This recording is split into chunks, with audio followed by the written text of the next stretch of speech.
Hello दोस्तों, स्वागत है पॉलिटेक्निक स्टडीज पे। मैं हूँ आर.के. सिंह एंड आज के क्लास में हम लोग अप्लाइड फिजिक्स का जो टॉपिक था एनर्जी, उसके रिमेनिंग पार्ट्स को डिस्कस करने वाले हैं। तो दोस्तों चलो करते हैं क्लास को start.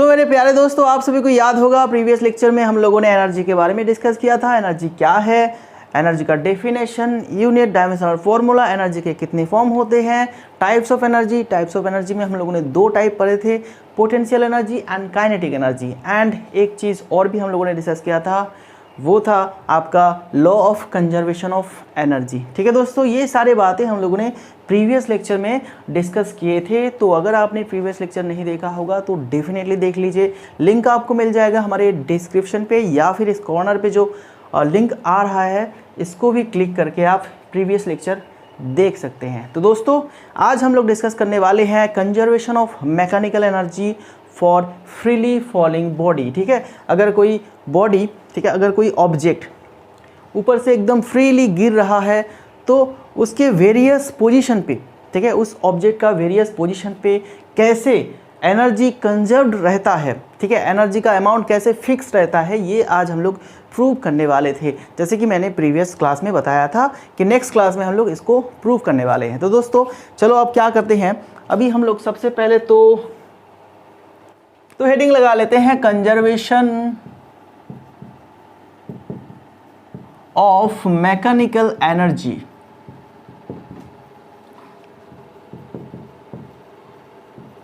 For freely falling body. ठीक है, conservation of mechanical energy for freely falling body. तो यहाँ पे सबसे पहले तो हमें एक बॉडी लेना है, बोले तो एक ऑब्जेक्ट लेना है। ठीक है, तो चलो एक पत्थर को हम लोग ले लेते हैं। ओके, ये हमारा है पत्थर, इसको हम लोगों ने यहाँ पे लिया। तो इसको कहाँ पे रखेंगे दोस्तों, ज़मीन से एक हाइट पे रखेंगे। ठीक है, ज़मीन से कुछ ऊंचाई पे रखेंगे। तो कितने ऊंचाई पे रखेंगे इसको, ओके, इसका हाइट मान लेते हैं, ये है h। ठीक है, ये इसका हाइट है। ये हमारा क्या है दोस्तों, ग्राउंड लेवल। तो इसको यहाँ पे लिख लीजिए ग्राउंड लेवल। ओके, ये हमारा ज़मीन हो गया। तो ज़मीन से हम लोग इस ऑब्जेक्ट को इतने हाइट पे रखे हैं। तो ये पोजीशन A इसका नाम देते हैं, ये हो गया पोजीशन A। ओके, देन इसको, इस ऑब्जेक्ट को हम लोग यहाँ से अगर छोड़ेंगे दोस्तों तो ये डेफिनेटली ये नीचे की तरफ आएगा, मिट्टी पे गिर जाएगा यहाँ पे आके। तो देखो, तो इसको हम लोगों ने छोड़ दिए हैं, तो यहाँ पे एक टाइम पे यहाँ पे आएगा एंड आखिर में एकदम ज़मीन पे आ जाएगा। ठीक है, तो इस पॉइंट का नाम देते हैं हम लोग पॉइंट B एंड इस पॉइंट का नाम देते हैं पॉइंट C। ओके, तो सबसे पहले हम लोगों ने ऑब्जेक्ट को यहाँ पे रखा। ओके, यहाँ पे ऐसे रखा, इसके बाद हम लोगों ने यहाँ से इसको छोड़ दिया तो ये नीचे की तरफ गिरेगा। ओके, तो एक टाइम पे ये यहाँ पे आएगा, एक टाइम पे ये एकदम नीचे की तरफ आ जाएगा। तो मान लेते हैं ये हमारा क्या है, मिड पॉइंट है। ओके, ये जो डिस्टेंस है दोस्तों, इतना डिस्टेंस क्या है, s है। ठीक है, इस डिस्टेंस नीचे आने के बाद ये कहाँ तक पहुँचा, B पॉइंट पे। तो ये वाला डिस्टेंस कितना होगा दोस्तों, बोलो, ये टोटल डिस्टेंस है h, तो एंड ये है s, तो ये वाला जो डिस्टेंस होगा दोस्तों h माइनस s। ओके, ये हो गया ये डिस्टेंस। अब क्या करते हैं हम लोग, तीनों पॉइंट में इस ऑब्जेक्ट में कितना मैकेनिकल एनर्जी है ये हम लोग निकालने वाले हैं। तो चलो अभी हम लोग मान लेते हैं m is equal to mass of the body का मास कितना है दोस्तों, m है। ओके, m है बॉडी का mass and h distance between, किसके बीच में डिस्टेंस है दोस्तों, A एंड C। ठीक है, A एंड C, तो A एंड C के बीच में डिस्टेंस है आपका h। इसको हम लोगों ने मान लिए हैं u इज इक्वल टू, ये क्या है दोस्तों, u है आपका initial velocity.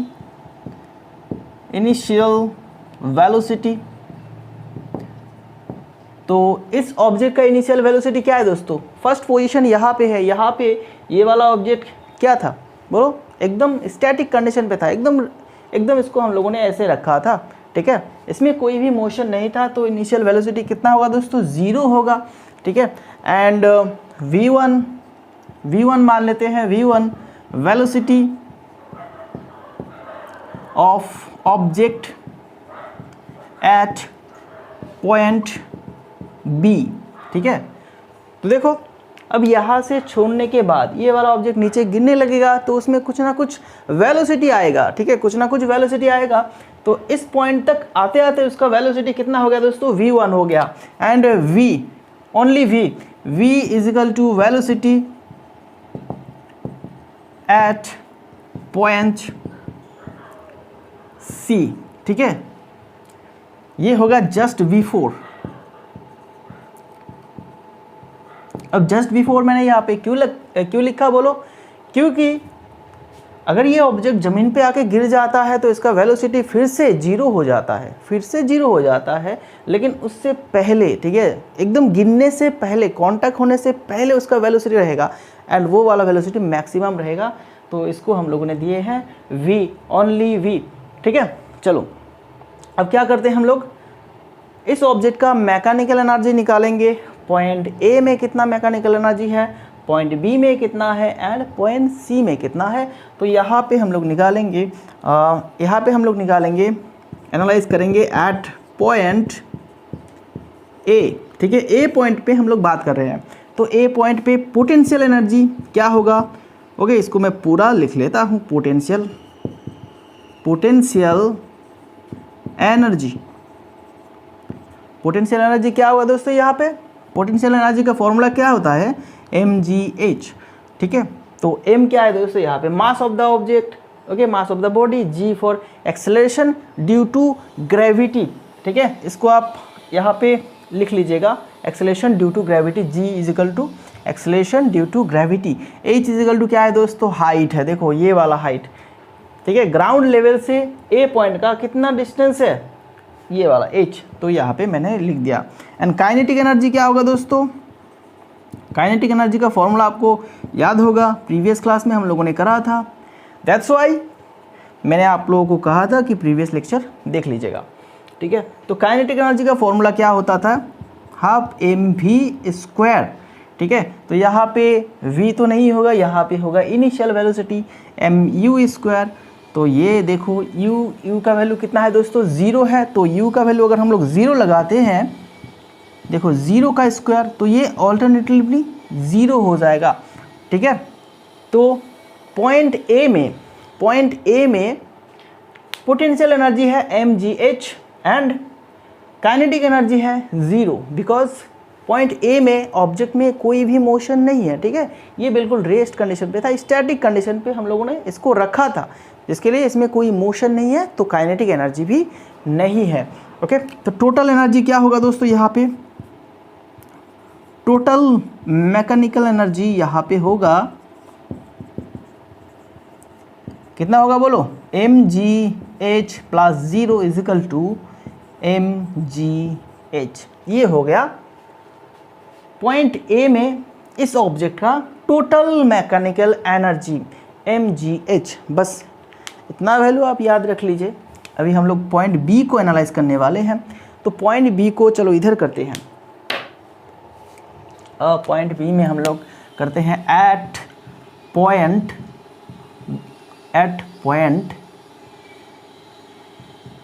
B. Point B में क्या होगा दोस्तों, देखो पॉइंट बी में सबसे पहले तो पोटेंशियल एनर्जी निकालते हैं। पोटेंशियल एनर्जी, इसको सिर्फ अब मैं PE लिखूंगा, ठीक है, P for potential, E for energy.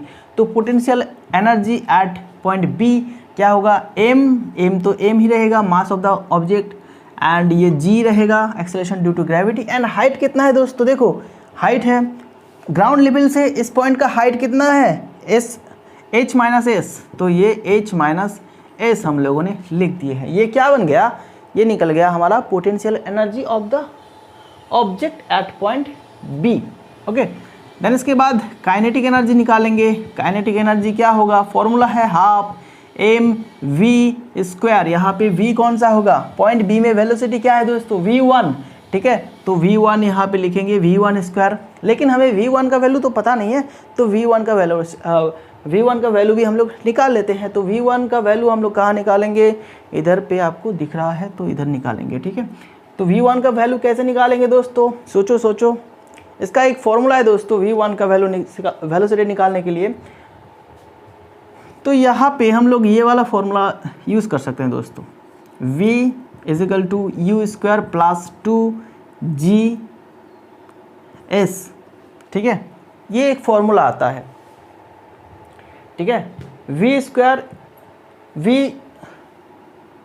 Square is equal to u square plus UGS, okay.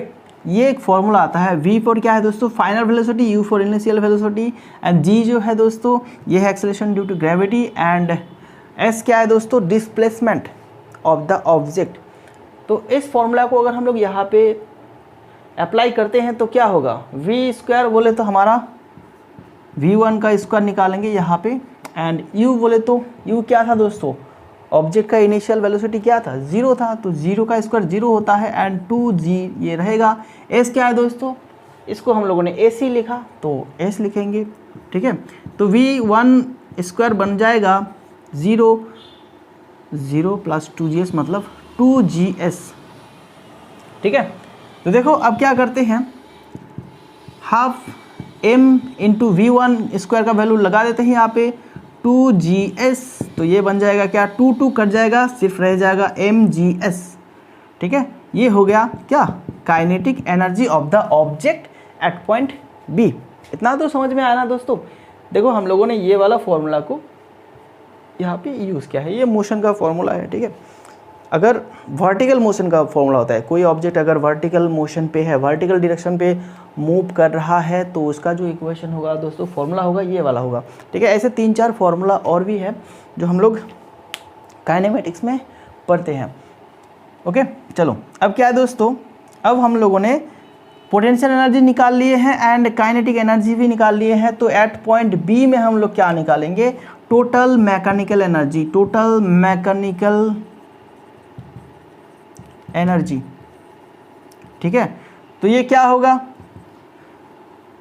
mgh minus S plus mgs, आपको दिख रहा है, ठीक है।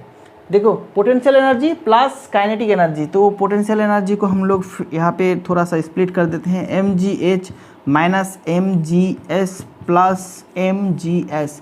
ये मैंने क्या किया, सिर्फ स्प्लिट कर दिया, इसको मल्टीप्लाई कर दिया, mg एक बार h के साथ एक बार s के साथ, ठीक है। तो ये वाला कट जाएगा, तो रहेगा सिर्फ हमारे पास mgh, ओके। सिर्फ हमारे पास क्या रहेगा दोस्तों, mgh, सिर्फ रहेगा mgh। तो देखो ये क्या हो गया, total mechanical energy at point B. अब देखो ए में एंड बी में टोटल मैकेनिकल एनर्जी बिल्कुल सेम निकला। तो सी में देख लेते हैं, सी में क्या होता है। तो सी के लिए अब मुझे एक पार्ट को इरेज करना होगा। अब कैसे इरेज करेंगे दोस्तों, किस पार्ट को, चलो फटाफट से इस पार्ट को आप लिख लीजिए, ठीक है। वीडियो को पॉज करके लिख लीजिए, ओके। यहाँ पे हम लोग करने वाले हैं पॉइंट सी के लिए।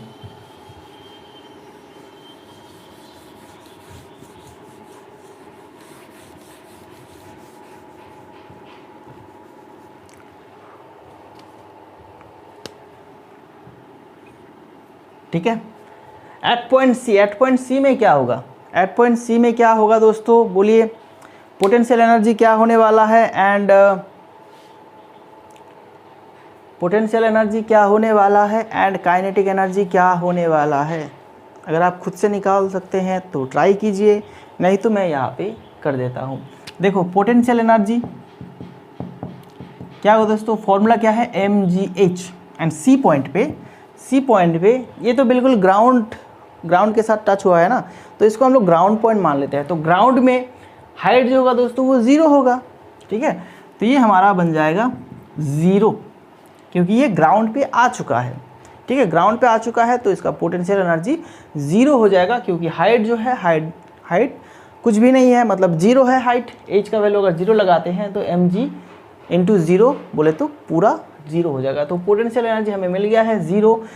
अगर यहाँ पे हम लोग काइनेटिक एनर्जी निकालते हैं तो क्या निकलेगा दोस्तों, हाफ mv²। तो इस v का वैल्यू को हमें निकालना होगा। ओके, एंड c पॉइंट से जस्ट बिफोर टच, मतलब ज़मीन को टच करने से थोड़ी ऊपर जो इस ऑब्जेक्ट का जो वेलोसिटी रहेगा वो मैक्सिमम रहेगा। ओके, मैक्सिमम रहेगा। तो इसको हम लोग कैसे निकालेंगे, फिर से वही फॉर्मूला यहाँ पे लगा देते हैं। फिर से वही फॉर्मूला हम लोग यहाँ पे लगाएंगे, v² is equal to u² plus 2g। अब यहाँ पे क्या होगा दोस्तों, टोटल डिस्टेंस अगर a से हम लोग काउंट करते हैं तो ये टोटल हाइट कितना होगा, h होगा। ओके, तो u का वैल्यू क्या है, 0 है, प्लस 2gh, एंड ये हो गया v²। ओके, तो यहाँ पे करते हैं हाफ इंटू m, v² का वैल्यू लगा दो यहाँ पे, क्या होगा v² का वैल्यू 2gh होगा, तो इसको 2gh। ओके, ठीक है, दिख रहा है आपको। तो ये 2 वैल्यू कट जाएगा, अब रहेगा हमारे पास सिर्फ mgh। Okay, kinetic energy at point C। तो यहाँ पे टोटल एनर्जी क्या होगा दोस्तों, total energy is equal to 0 plus mgh बोले तो mgh। ओके, बस इतना सा बात है दोस्तों। एंड ये पूरा एनालिसिस जो हम लोगों ने किए हैं, पॉइंट A में हम लोगों ने इस ऑब्जेक्ट का मैकेनिकल एनर्जी निकाले हैं, पॉइंट B में मतलब इन दोनों पॉइंट के बीच में जो मिड पॉइंट है B, उसमें भी हम लोगों ने इस ऑब्जेक्ट का मैकेनिकल एनर्जी निकाले हैं, एंड पॉइंट C में भी हम लोगों ने मैकेनिकल एनर्जी निकाले हैं इस वाले ऑब्जेक्ट का। तो तीनों में हम लोग देख सकते हैं, तीनों के लिए जो एनर्जी है दोस्तों वो तीनों ही सेम है, mgh। ओके, मतलब क्या है दोस्तों, देखो ये पूरा जो घटना घटा है यहाँ पे, पूरा जो सिस्टम है एंड पूरा जो घटना घटा है यहाँ पे, यहाँ से हम लोगों ने इसको उठाया, यहाँ पे रखा, एंड देन उसके बाद छोड़ दिए हैं। छोड़ने के बाद ये ऑब्जेक्ट इस तरह से गिरने लगा। तो ये पूरा जो घटना हुआ है दोस्तों, यहाँ पे पूरे घटना में चाहे आप किसी भी पॉइंट पे निकाल लीजिए, ओके, जो एनर्जी है दोस्तों वो ऑलवेज कंजर्व रहता है, वो फिक्स रहता है, कंस्टेंट रहता है। जैसे कि हम लोगों को ये दिख रहा होगा, पॉइंट A में mgh निकला है, पॉइंट B में भी mgh निकला है, एंड पॉइंट C में भी mgh ही निकला है। तो ये पूरा सिस्टम में एनर्जी कंजर्व्ड रहा है, ठीक है, ऑलवेज एनर्जी फिक्स्ड रहा है। तो ये दोस्तों, ये जो हम लोगों ने एनालिसिस किया, ये प्रूव है law of conservation of energy का, ठीक है, law of conservation of energy जो कि हम लोगों ने प्रीवियस क्लास में सीखा था, उसका ही ये आज हम लोगों ने प्रूव किया। ठीक है दोस्तों, चलो अब ये तो हम लोगों ने सीख लिया है। अब हम लोग देखते हैं एनर्जी ट्रांसफॉर्मेशन, ठीक है, एनर्जी ट्रांसफॉर्मेशन। कुछ एग्जाम्पल देखेंगे दोस्तों कि एनर्जी कौन से फॉर्म से किस फॉर्म में ट्रांसफॉर्म होता है, ये कुछ एग्जाम्पल हम लोग देखेंगे। ठीक है, मैं यहाँ पे कुछ एग्जाम्पल बताऊँगा एंड कुछ एग्जाम्पल आप बताएंगे।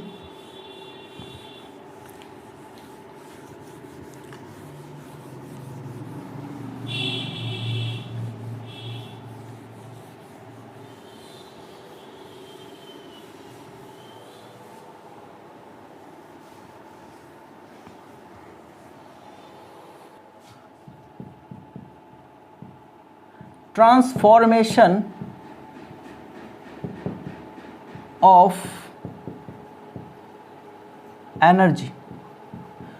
दोस्तों जैसे कि हमें पता है, हम लोग एनर्जी को क्रिएट नहीं कर सकते, एनर्जी को डिस्ट्रॉय भी नहीं कर सकते, according to law of conservation of energy. ठीक है, एनर्जी को क्रिएट नहीं करा जा सकता, एनर्जी को डिस्ट्रॉय नहीं किया जा सकता, सिर्फ एनर्जी को एक रूप से दूसरे रूप में कन्वर्ट किया जा सकता है। ठीक है, तो इसी का हम लोग कुछ एग्जाम्पल लेने वाले हैं। ओके, ट्रांसफॉर्मेशन ऑफ एनर्जी क्या है दोस्तों, ये जो एनर्जी एक रूप से दूसरे रूप पे कन्वर्ट हो रहा है, इसी प्रोसेस को ट्रांसफॉर्मेशन ऑफ एनर्जी कहते हैं। तो देखो सबसे सिंपल एग्जांपल लेंगे तो लेते हैं साउंड एनर्जी। ठीक है, साउंड एनर्जी को इलेक्ट्रिक एनर्जी में कन्वर्ट होते हम लोग देखते हैं। इलेक्ट्रिक एनर्जी, ठीक है। साउंड एनर्जी इलेक्ट्रिक एनर्जी में कन्वर्ट हो सकता है, एंड इसका सिंपल सा एग्जांपल है माइक्रोफोन, ठीक है। ये हो गया माइक्रोफोन। माइक्रोफोन में हम लोग बोलते हैं, एंड माइक्रोफोन में ये साउंड एनर्जी, ठीक है, साउंड एनर्जी इलेक्ट्रिक एनर्जी में कन्वर्ट हो जाता है। ये पहला एग्जांपल हो गया, ठीक है। तो दूसरा एग्जांपल लेते हैं, इलेक्ट्रिक एनर्जी। चलो, इलेक्ट्रिक एनर्जी किस में कन्वर्ट होगा? मैकेनिकल एनर्जी में।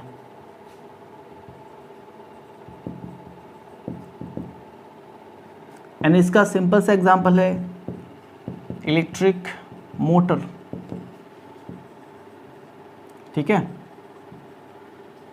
सीलिंग फैन या फिर टेबल फैन कह लीजिए, ओके, या फिर घर का जो पंप होता है वो सब इलेक्ट्रिक मोटर होता है, एंड इलेक्ट्रिक मोटर में इलेक्ट्रिक एनर्जी मैकेनिकल एनर्जी में कन्वर्ट हो जाता है, ओके। ये दूसरा एग्जांपल हो गया। तीसरा एग्जांपल लेते हैं दोस्तों। तीसरा एग्जांपल क्या है?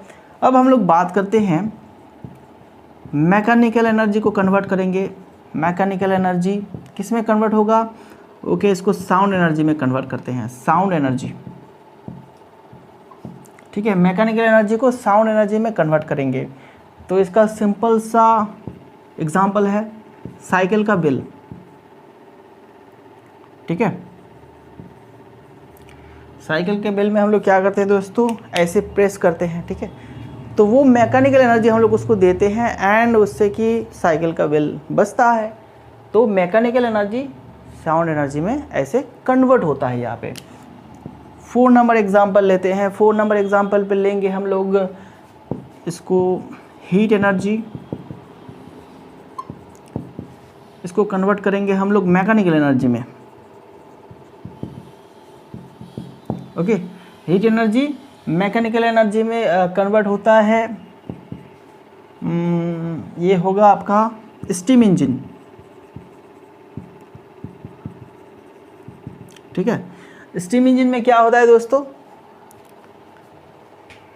हीट दिया जाता है एंड पानी को वेपोराइज किया जाता है, ओके। वाटर वेपर प्रोड्यूस होता है, एंड वाटर वेपर जो प्रोड्यूस होता है उसके प्रेशर से इंजन घूमने लगते हैं, ओके। तो यहाँ पे हीट इंजन मैकेनिकल एनर्जी में कन्वर्ट हो रहा है। ये जो पूरा प्रोसेस होगा स्टीम इंजन में, इसमें हीट एनर्जी मैकेनिकल एनर्जी में कन्वर्ट होता है, ओके। चलो, अभी 5वां एग्जांपल देख लेते हैं। एक और एग्जांपल देखेंगे। मैकेनिकल एनर्जी को हम लोग इलेक्ट्रिक एनर्जी में कन्वर्ट करेंगे।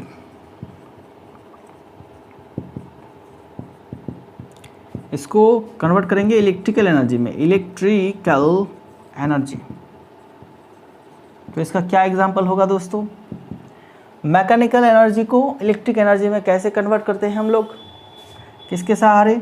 डायनामो के सहारे, ओके। डायनामो के सहारे मैकेनिकल एनर्जी को हम लोग इलेक्ट्रिकल एनर्जी में कन्वर्ट करते हैं डायनामो के सहारे। डायनामो क्या है दोस्तों? जो कि जनरेटर में यूज़ होता है, जो वाला मोटर जिसको घुमा के इलेक्ट्रिक एनर्जी प्रोड्यूस किया जाता है, उसको हम लोग कहते हैं मैकेनिकल एनर्जी। यहाँ पे कोई भी एनर्जी प्रोड्यूस नहीं होता है दोस्तों, सिर्फ मैकेनिकल एनर्जी इलेक्ट्रिक एनर्जी में कन्वर्ट हो जाता है, ओके। तो वो हम लोग जनरेटर उसको कहते हैं, क्योंकि सभी लोग जानते हैं इसमें इलेक्ट्रिक जनरेट होता है, मतलब इलेक्ट्रिक एनर्जी जो है वो जनरेट होता है जनरेटर से। लेकिन ऐसा बात नहीं है दोस्तों, वो होता है आपका एनर्जी का transformation process, okay. Mechanical energy electrical energy में कन्वर्ट हो जाता है, बस इतना, ओके, ठीक है। तो ये कुछ एग्जांपल है दोस्तों, याद रखिएगा। अगर एग्जांपल पूछ लिया जाए तो इनमें से कुछ लगा दीजिएगा, लिख लीजिएगा, या फिर आपके पास अगर कोई एग्जांपल है तो आप वो भी लिख सकते हैं, ठीक है। तो चलो, अब हम लोग एक न्यूमेरिकल करेंगे, छोटा सा न्यूमेरिकल, देन उसके बाद इस क्लास को हम लोग कंप्लीट कर देते हैं। मतलब एनर्जी जो टॉपिक है दोस्तों वो कंप्लीट हो जाएगा, ओके। चलो, इसको मैं अभी इरेज कर देता हूँ, देन उसके बाद एक न्यूमेरिकल प्रॉब्लम सॉल्व करने वाले हैं।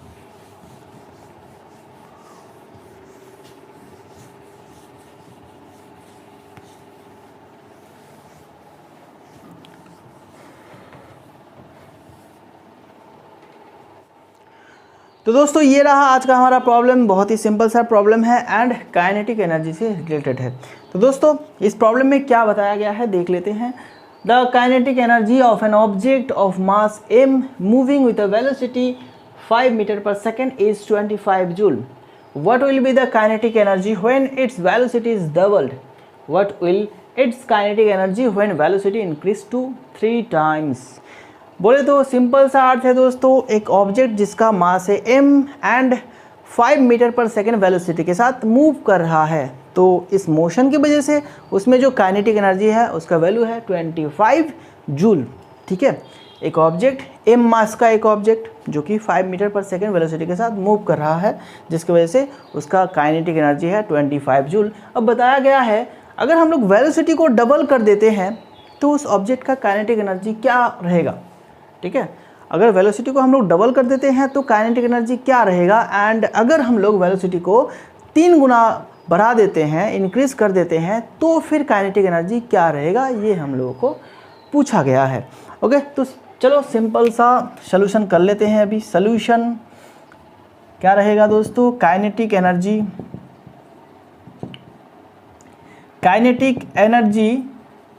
का फॉर्मूला है हाफ mv²। तो फर्स्ट जो हमें दिया गया है उसको हम लोग यहाँ पे सेटिस्फाई कराएंगे। मतलब अब काइनेटिक एनर्जी दिया गया है 25 जूल एंड हाफ तो हाफ ही रहेगा, m हमें पता नहीं तो m लिख देते हैं, एंड v क्या है दोस्तों 5 मीटर पर सेकेंड, तो इसको स्क्वायर कर देंगे तो इधर 25 रहेगा, ये हाफ होगा एंड ये m एंड 5 का स्क्वायर 25 होता है, तो इधर 25 हो गया, तो ये कट जाएगा, वेनिश हो जाएगा, तो हमारे पास m इजिकल टू रहेगा 2 kg। ठीक है, m इजिकल टू रहेगा 2 kg एंड सारे जो यूनिट है दोस्तों हम लोगों ने SI सिस्टम में लिए हैं यहाँ पे। ठीक है, देखो ये वेलोसिटी का SI unit metre per second and ये जूल SI यूनिट है आपका एनर्जी का, एंड मास का SI यूनिट क्या होगा kg, तो हम लोगों ने kg लगा दी है। अब हमें मास मिल गया है तो हम लोग अब जो हमें पूछा गया उसका हम लोग आंसर निकाल सकते हैं। देखो अब मास तो हमें पता है दोस्तों कितना है 2 kg, ऑब्जेक्ट का मास है 2 kg, तो वेलोसिटी को डबल करने से कितना मिलता है 5 × 2 बोले तो 10 मीटर पर सेकेंड। तो इस कंडीशन में काइनेटिक एनर्जी क्या होगा, kinetic energy is equal to half mv² बोले तो हाफ इंटू m क्या 2 एंड v बोले तो 10 का स्क्वायर, तो देखो 2 वेनिश हो गया, 10 का स्क्वायर बोले तो 100, ये रहेगा जूल। ओके ठीक है ना, ये हो गया 100 जूल। दूसरा क्वेश्चन, अगर वेलोसिटी को 3 टाइम्स किया जाएगा तो क्या होगा, m is equal to 2 kg, v is equal to 5 × 3। ठीक है, इनिशियल वेलोसिटी का 3 गुना तो 15 मीटर पर सेकेंड, तो यहाँ पे काइनेटिक एनर्जी क्या होगा दोस्तों हाफ mv², तो हाफ के जगह पे हाफ, m के जगह पे 2, v के जगह पे 15 का स्क्वायर बोले तो 2 कट जाएगा एंड ये रहेगा 225 मीटर, सॉरी ये तो हम लोग काइनेटिक एनर्जी का वैल्यू निकाल रहे हैं, तो ये होगा जूल। ठीक है, 225 जूल। वेलोसिटी अगर 5 मीटर पर सेकेंड रहता है तो काइनेटिक एनर्जी है 25 जूल। वेलोसिटी को अगर हम लोग दुगना कर देते हैं, मतलब 10 मीटर पर सेकेंड कर देते हैं, तो फिर काइनेटिक एनर्जी निकलेगा 100 जूल, एंड अगर वेलोसिटी को हम लोग 3 गुना कर देते हैं तो फिर काइनेटिक एनर्जी निकलेगा 225 जूल। बस ये हमारा आंसर हो गया। ओके दोस्तों, चलो आज का जो क्लास है दोस्तों यहीं पे एंड कर रहे हैं। नेक्स्ट क्लास में हम लोग पावर टॉपिक को स्टार्ट करेंगे, पावर। ठीक है, बहुत ही पावर के साथ हम लोग पावर टॉपिक को स्टार्ट करेंगे एंड फिनिश करने की कोशिश करेंगे।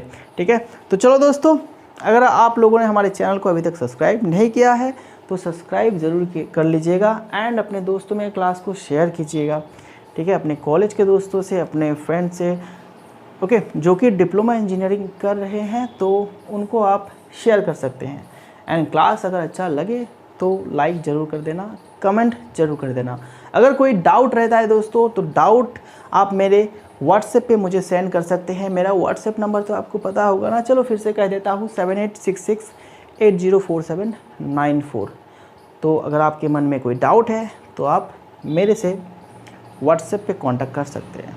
चलो दोस्तों, मिलते हैं नेक्स्ट क्लास में, लेकिन अपना ख्याल रखना, सिचुएशन बहुत ख़राब है, घर में रहना एंड बिना काम के बाहर बिल्कुल मत जाना। अगर बहुत ज़्यादा काम आए तो फिर बाहर जाना, लेकिन बहुत ही सेफ्टी के साथ, बहुत ही सेफ्टी के साथ। मास्क ऑलवेज यूज़ कीजिएगा जब आप बाहर जाते हैं तो। एंड भीड़ भाड़ वाले एरिया पे तो मत जाइए, बिल्कुल मत जाइए, ठीक है, बिल्कुल ही मत जाइए।